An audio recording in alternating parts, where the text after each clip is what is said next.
Welcome back to Whispering Liberty. We continue our descent into the chilling world of Dracula.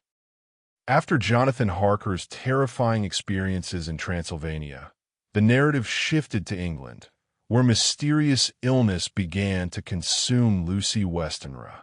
In Chapter 8, Dr. Seward brought in his old mentor, the brilliant and unconventional Professor Van Helsing, and they began their desperate efforts to save Lucy's life, employing medical knowledge against an ailment they could not explain. Now, in Chapter 9, the fight for Lucy continues with increasing urgency. Despite the use of blood transfusions and the medical expertise of Seward and Van Helsing, her condition remains perilous, seemingly drained by an unseen force that acts under the cover of night. Van Helsing's suspicions of something far older and more sinister than a mere illness begin to solidify, leading him to take measures that baffle those around him. Meanwhile, Mina's own journey is taking her elsewhere towards news of Jonathan. Listen closely as the battle for Lucy's soul intensifies and the true nature of the enemy starts to become clearer to those who dare to see. Join me now for Chapter 9 of Bram Stoker's Dracula. Chapter 9. Letter, Mina Harker to Lucy Westenra. Budapest, August 24th. My dearest Lucy, I know you will be anxious to hear all that has happened since we parted at the railway station at Whitby. Well, my dear, I got a Hull all right, and caught the boat to Hamburg and then the train on here. I feel that I can hardly recall anything of the journey, except that I knew I was coming to Jonathan, and that as I should have to do some nursing, I had better get all the sleep I could. I found my dear one, oh, so thin and pale and weak-looking. All the resolution has gone out of his dear eyes, and that quiet dignity which I told you was in his face has vanished. He is only a wreck of himself, and he does not remember anything that has happened to him for a long time past. At least, he wants me to believe so, and I shall never ask. He has had some terrible shock, and I fear it might tax his poor brain if he were to try to recall it. Sister Agatha, who is a good creature and a born nurse, tells me that he raved of dreadful things whilst he was off his head. I wanted her to tell me what they were, but she would only cross herself and say she would never tell, that the ravings of the sick were the secrets of God, and that if a nurse through her vocation should hear them, she should respect her trust.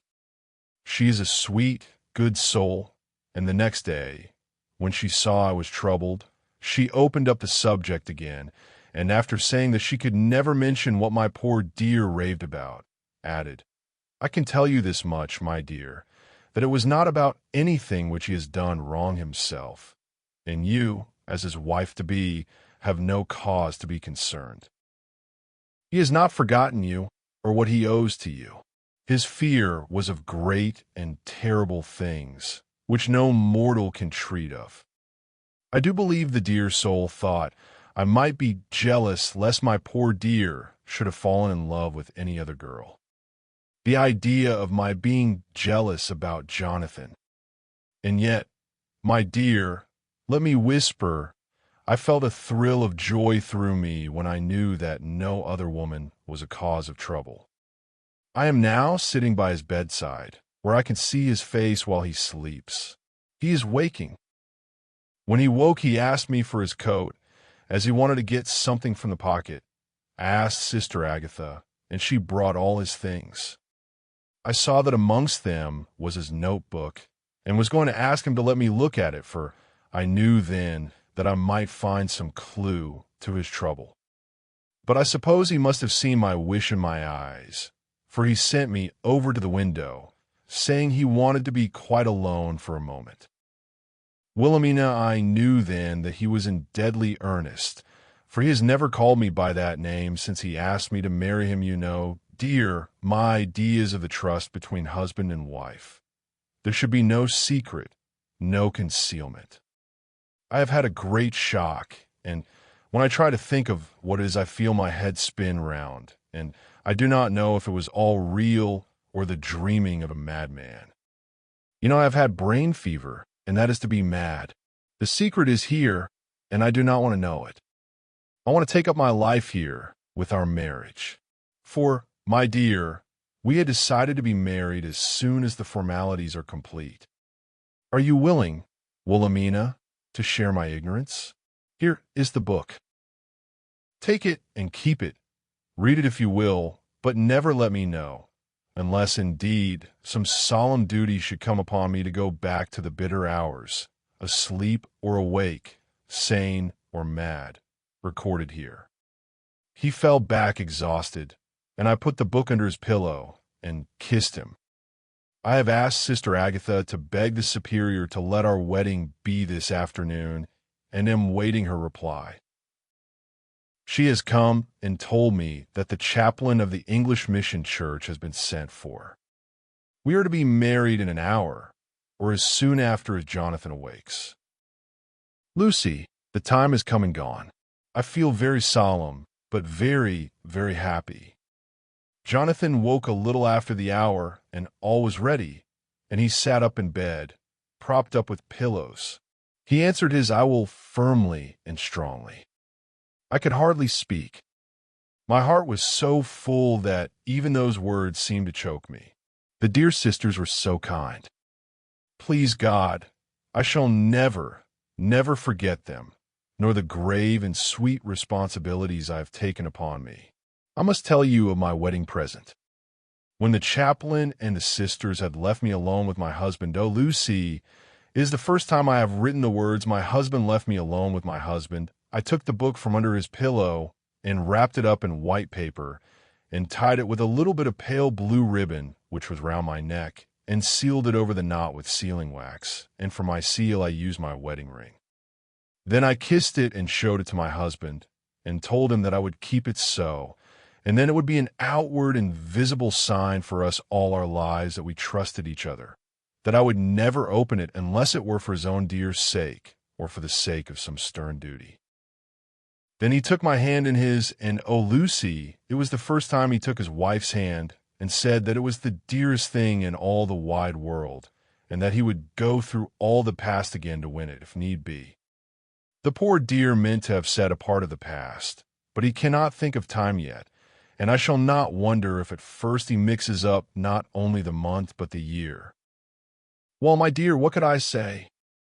I could only tell him that I was the happiest woman in all the wide world, and that I had nothing to give him except myself, my life, and my trust, and that with these went my love and duty for all the days of my life. And, my dear, when he kissed me and drew me to him with his poor weak hands, it was like a very solemn pledge between us. Lucy, dear, do you know why I tell you all this? It is not only because it is all sweet to me, but because you have been and are very dear to me. It was my privilege to be your friend and guide when you came from the schoolroom to prepare for the world of life. I want you to see now, and with the eyes of a very happy wife, whither duty has led me, so that in your own married life you too may be all happy as I am.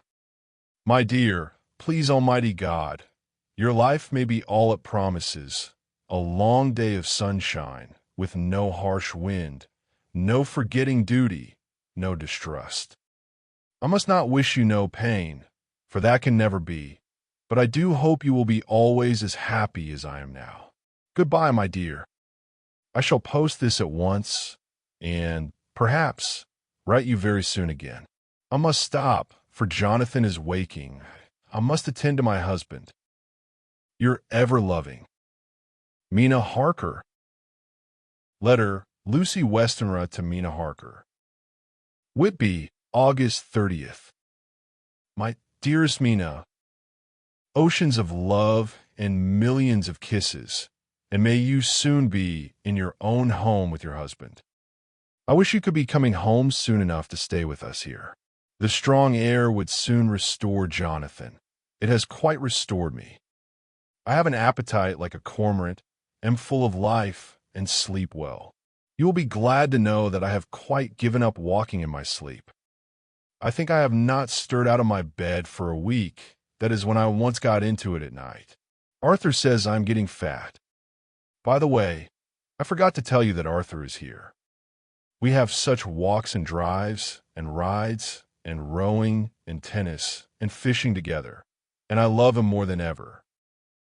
He tells me that he loves me more, but I doubt that, for at first he told me that he couldn't love me more than he did then.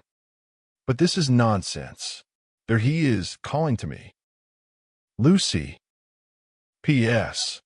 Mother sends her love. She seems better, poor dear. P.S. We are to be married on September 28th. Dr. Seward's diary. August 20th. The case of Renfield grows even more interesting. He has now so far quieted that there are spells of cessation from his passion. For the first week after his attack, he was perpetually violent. Then one night, just as the moon rose, he grew quiet and kept murmuring to himself, "Now I can wait. Now I can wait." The attendant came to tell me, so I ran down at once to have a look at him. He was still in the straight waistcoat and in the padded room, but the suffused look had gone from his face, and his eyes had something of their old pleading, I might almost say cringing, softness. I was satisfied with his present condition and directed him to be relieved. The attendants hesitated, but finally carried out my wishes without protest. They think I could hurt you. Fancy me hurting you. The fools. It was soothing, somehow, to the feelings to find myself dissociated even in the mind of this poor madman from the others. But all the same, I do not follow his thought. Am I to take it that I have anything in common with him, so that we are, as it were, to stand together? Or has he to gain for me some good so stupendous that my well-being is needful to him? I must find out later on. Tonight he will not speak. Even the offer of a kitten or even a full-grown cat will not tempt him. He will only say, "I don't take any stock in cats. I have more to think of now, and I can wait. I can wait." After a while I left him. The attendant tells me that he was quiet until just before dawn, and that then he began to get uneasy and at length violent, until at last he fell into a paroxysm which exhausted him, so that he swooned into a sort of coma. 3 nights has the same thing happen, violent all day, then quiet from moonrise to sunrise. I wish I could get some clue to the cause. It would almost seem as if there was some influence which came and went. Happy thought! We shall tonight play sane wits against mad ones. He escaped before without our help. Tonight he shall escape with it. We shall give him a chance, and have the men ready to follow in case they are required. August 23rd. The unexpected always happens. How well Disraeli knew life. Our bird, when he found the cage open, would not fly, so all our subtle arrangements were for naught. At any rate, we have proved one thing, that the spells of quietness last a reasonable time. We shall in future be able to ease his bonds for a few hours each day. I have given orders to the night attendant merely to shut him in the padded room, when once he is quiet, until an hour before sunrise. The poor soul's body will enjoy the relief, even if his mind cannot appreciate it. Hark! The unexpected again. I am called. The patient has once more escaped. Later, another night adventure. Renfield artfully waited until the attendant was entering the room to inspect. Then he dashed out past him and flew down the passage. I sent word for the attendants to follow. Again he went into the grounds of the deserted house, and we found him in the same place, pressed against the old chapel door. When he saw me, he became furious, and had not the attendants seized him in time, he would have tried to kill me. As we were holding him, a strange thing happened. He suddenly redoubled his efforts, and then as suddenly grew calm. I looked round instinctively, but could see nothing. Then I caught the patient's eye and followed it, but could trace nothing as it looked into the moonlit sky except a big bat, which was flapping its silent and ghostly way to the west. Bats usually wheel and flit about, but this one seemed to go straight on, as if it knew where it was bound for or had some intention of its own. "You needn't tie me. I shall go quietly." Without trouble we came back to the house. I feel there is something ominous in his calm, and shall not forget this night. Lucy Westenra's diary. Hillingham, August 24th. I must imitate Mina and keep writing things down. Then we can have long talks when we do meet. I wonder when it will be. I wish you were with me again, for I feel so unhappy. Last night, I seemed to be dreaming again, just as I was at Whitby. Perhaps it is the change of air or the getting home again. It is all dark and horrid to me, for I can remember nothing, but I am full of vague fear, and I feel so weak and worn out. When Arthur came to lunch, he looked quite grieved when he saw me, and I hadn't the spirit to try to be cheerful. I wonder if I could sleep in Mother's room tonight. I shall make an excuse and try. August 25th. Another bad night. Mother did not seem to take to my proposal. She seems not too well herself, and doubtless she fears to worry me. I tried to keep awake, and succeeded for a while, but when the clock struck 12 it waked me from a doze, so I must have been falling asleep. There was a sort of scratching or flapping at the window, but I did not mind it, and, as I remember no more, I suppose I must then have fallen asleep. More bad dreams. I wish I could remember them. This morning I am horribly weak. My face is ghastly pale, and my throat pains me. It must be something wrong with my lungs, for I don't seem ever to get air enough. I shall try to cheer up when Arthur comes, or else I know he will be miserable to see me so. Letter, Arthur Holmwood to Dr. Seward. Albemarle Hotel, August 31st. My dear Jack, I want you to do me a favor. Lucy is ill. That is, she has no special disease, but she looks awful and is getting worse every day. I have asked her if there is any cause. I do not dare to ask her mother, for to disturb the poor lady's mind about her daughter in her present state of health would be fatal. Mrs. Westenra has confided to me that her doom is spoken disease of the heart, though poor Lucy does not know it yet. I am sure that there is something preying on my dear girl's mind. I'm almost distracted when I think of her. To look at her gives me a pang. I told her I should ask you to see her, and though she demurred at first, I know why. Old fellow, she finally consented. It will be a painful task for you, I know, old friend, but it is for her sake, and I must not hesitate to ask, or you to act. You are to come to lunch at Hillingham tomorrow, 2 o'clock, so as not to arouse any suspicion in Mrs. Westenra, and after lunch Lucy will take an opportunity of being alone with you. I shall come in for tea, and we can go away together. I am filled with anxiety, and want to consult with you alone as soon as I can after you have seen her. Do not fail. Arthur. Telegram. Arthur Holmwood to Seward. September 1st. A.M. summoned to see my father, who is worse. A.M. writing. Write me fully by tonight's post to ring. Wire me if necessary. Letter from Dr. Seward to Arthur Holmwood. September 2nd. My dear old fellow, with regard to Miss Westenra's health, I hasten to let you know at once that in my opinion, there is not any functional disturbance or any malady that I know of. At the same time, I am not by any means satisfied with her appearance. She is woefully different from what she was when I saw her last. Of course, you must bear in mind that I did not have full opportunity of examination such as I should wish. Our very friendship makes a little difficulty which not even medical science or custom can bridge over. I had better tell you exactly what happened, leaving you to draw, in a measure, your own conclusions. I shall then say what I have done and propose doing. I found Miss Westenra in seemingly gay spirits.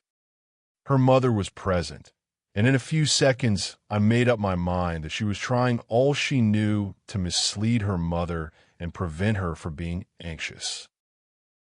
I have no doubt she guesses, if she does not know, what need of caution there is.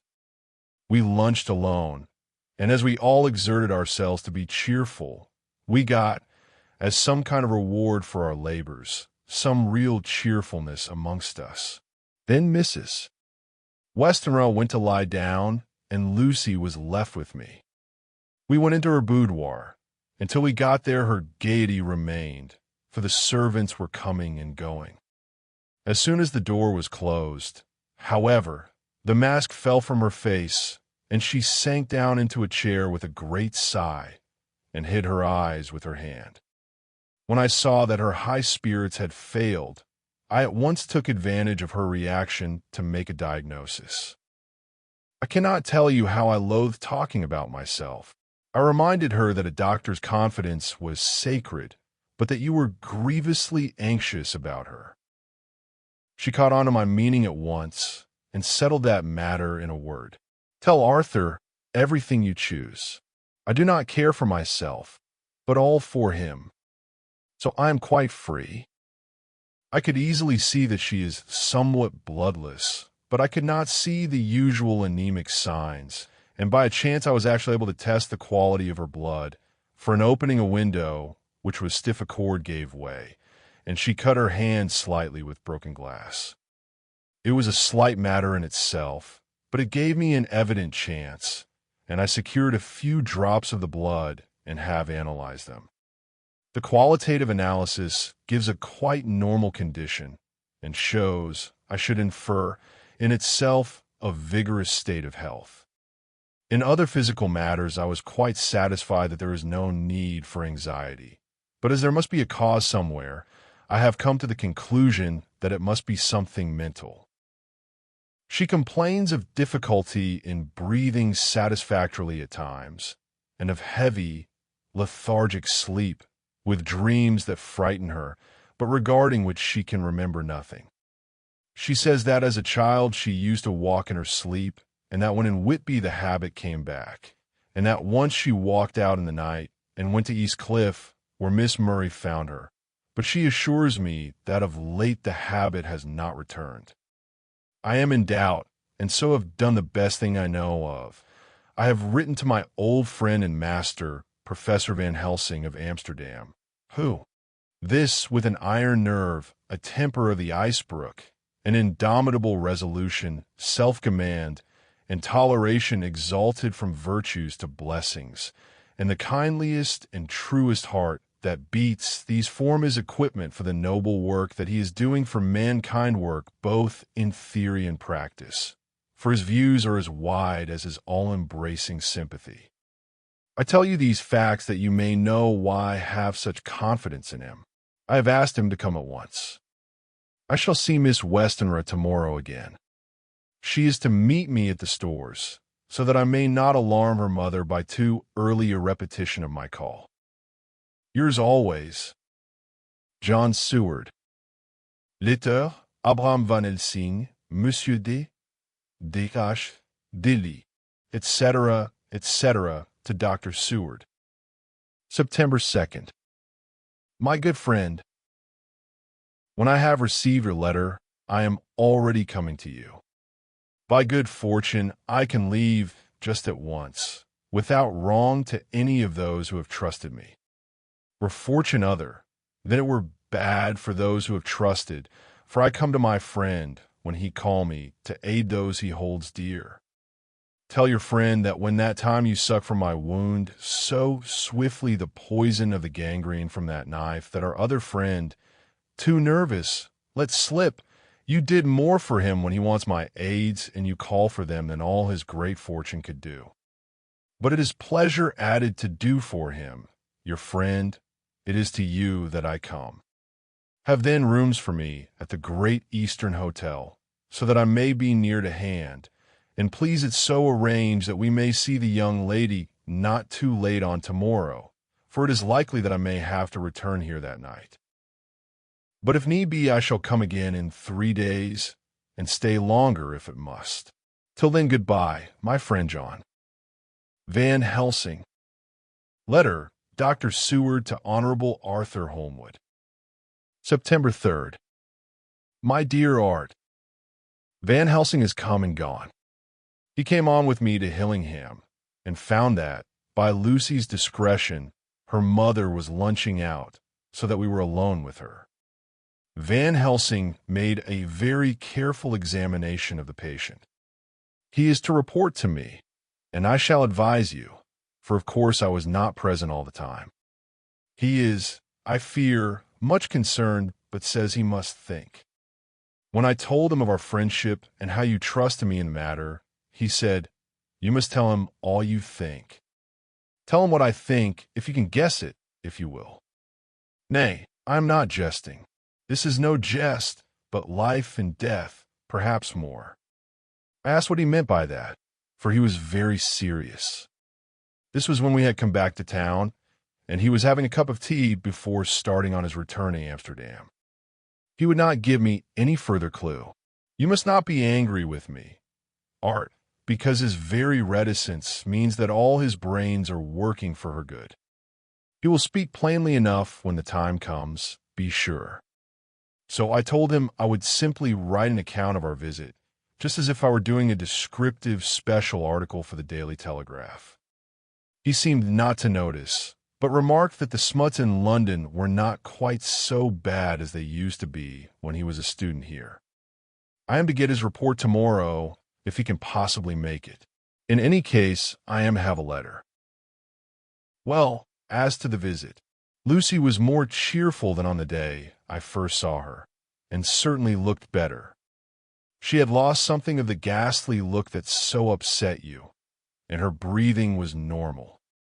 She was very sweet to the professor, as she always is, and tried to make him feel at ease, though I could see that the poor girl was making a hard struggle for it. I believe Van Helsing saw it, too, for I saw the quick look under his bushy brows that I knew of old. Then he began to chat of all things except ourselves and diseases, and with such an infinite geniality that I could see poor Lucy's pretense of animation merge into reality. My dear young miss, I have this so great pleasure because you are so much beloved. That is much, my dear, ever were there that which I do not see. They told me you were down in the spirit, and that you were of a ghastly pale. To them I say, poof. And he snapped his fingers at me and went on, but you and I shall show them how wrong they are. How can he pointed at me with the same look and gesture as that with which once he pointed me out to his class, on, or rather after, a particular occasion which he never fails to remind me of know anything of young ladies. He has his madmans to play with, and to bring them back to happiness, and to those that love them. It is much to do, and but there are rewards in that we can bestow such happiness. But the young ladies, he has no wife nor daughter, and the young do not tell themselves to the young, but to the old, like me, who have known so many sorrows and the causes of them. So, my dear, we will send him away to smoke the cigarette in the garden, whiles you and I have little talk all to ourselves. I took the hint and strolled about, and presently the professor came to the window and called me in. He looked grave, but said, "I have made careful examination, but there is no functional cause.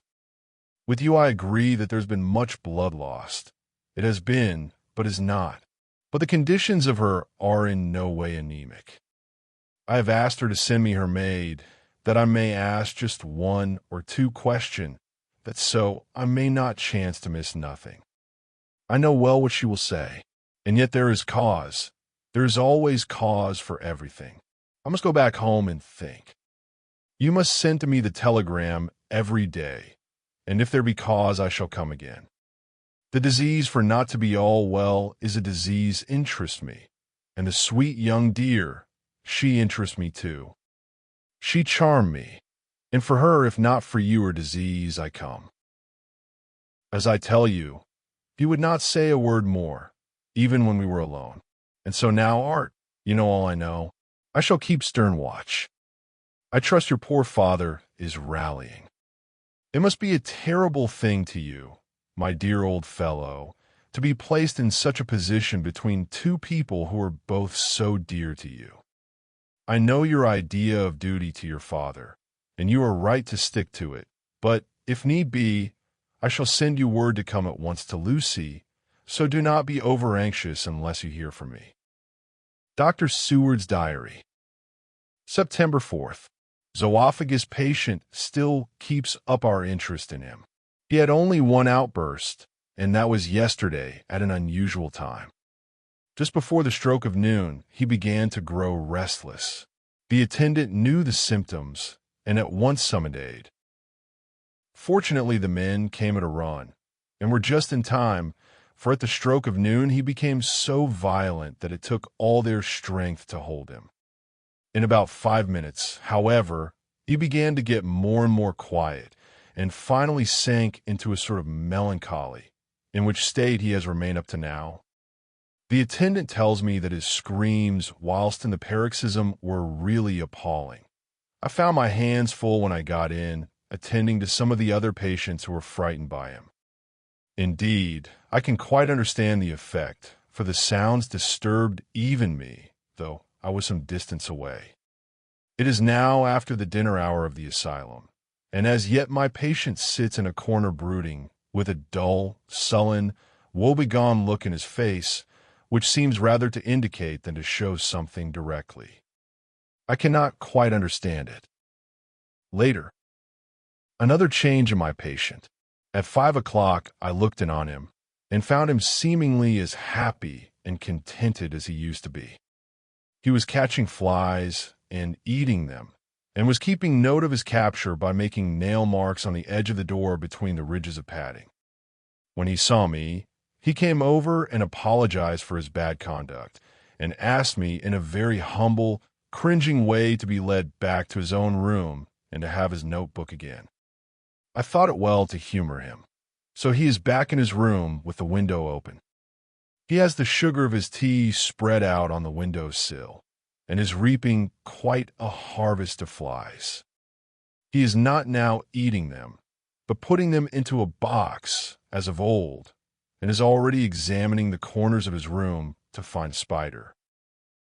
I try to get him to talk about the past few days, for any clue to his thoughts would be of immense help to me, but he would not rise.